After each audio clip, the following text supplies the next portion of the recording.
type of cycle that we tend to see in digital technology and have seen since the very beginning is a two-part cycle. First, you get a generation which creates new possibilities, new technologies, new ways of reaching people. And then you get a secondary wave of technology which makes that easier and more accessible.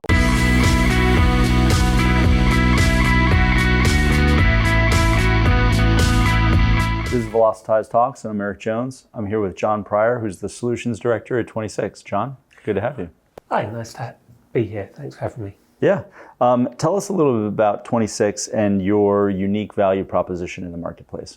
So I think this is a kind of question that might actually vary a bit depending on who you ask. We've got really strong offerings in UX, SEO, technology, creative, content, performance and affiliate marketing.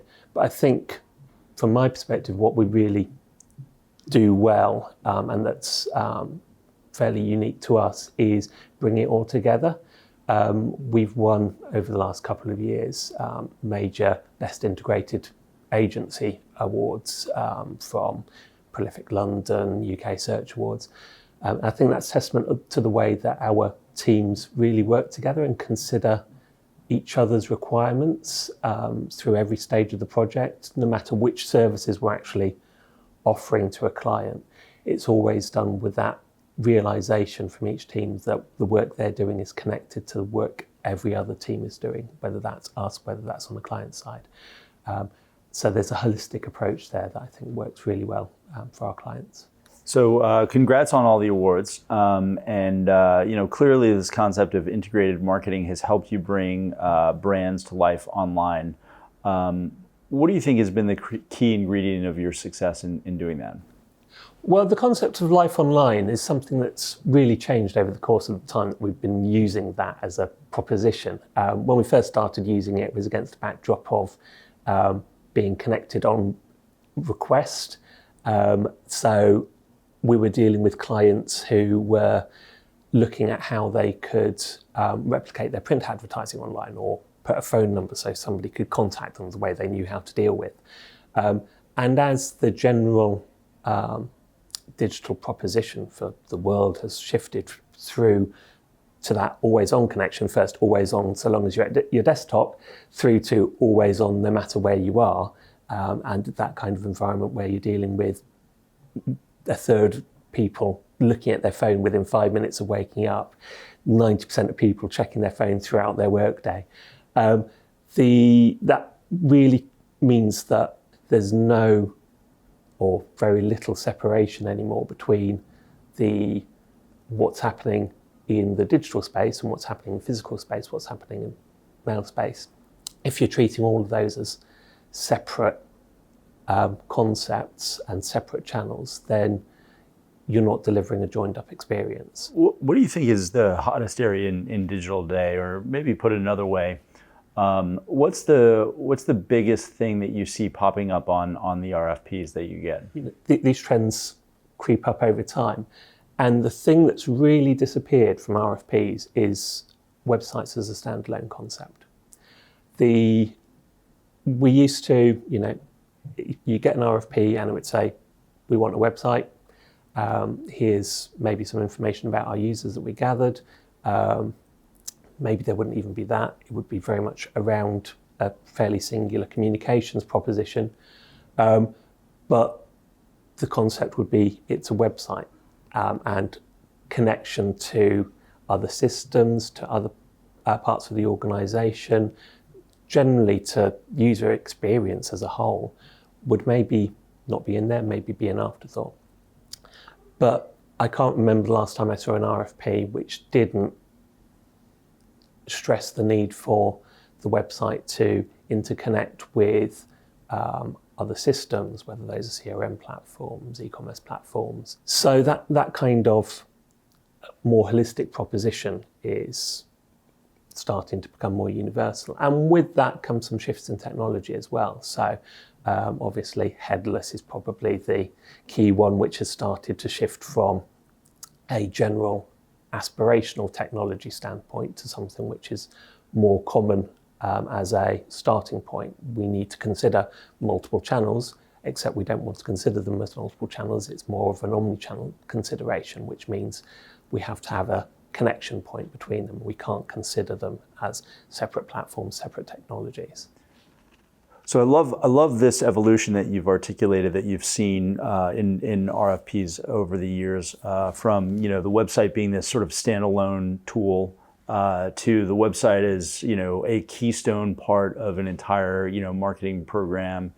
What do you think's next for the website? The type of cycle that we tend to see in digital technology, and have seen since the very beginning, is a two-part cycle. First, you get a generation which creates new possibilities, new technologies, new ways of reaching people.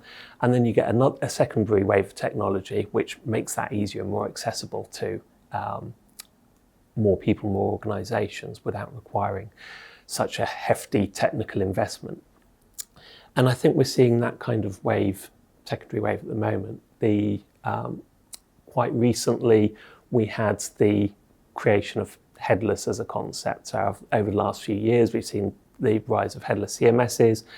We've seen the rise of the concept of headless functionality, which provides specific functional endpoints that will fit into a different system, which is providing the content, providing the experience of that content. And now I think we're seeing the wave where there are systems coming in place that make all those concepts easier, and make it easier to realize in particular. So the hybrid CMSs, which will enable an approach which combines both the multi-channel effectiveness that headless can bring to it, but also the kind of control associated with the traditional CMS over content layout, etc. Tools that really help with some concepts that were more esoteric in the early days of headless, like isomorphic rendering, to make sure that accessibility, non-JavaScript requirements, etc. are met easily. And those are being built into the tools rather than needing specialist approaches. So we're kind of due another wave of new capabilities happening. I think that's going to build on what's just been made easier. And it's going to really tend towards content and experience as a unifying journey and a unified experience for end users. So instead of your live chat channel, your call center channel, your general website content, your offline content, etc., all being separate experiences which you're putting back-end effort into trying to make sure are consistent, and there's the ability to join those journeys up, that will start to become more seamless, because we'll be seeing technologies that really just enable those to be created. Not quite new anymore, but what were your impressions of that update of WordPress, pros and cons? So the obvious pro is the increased flexibility in page layout.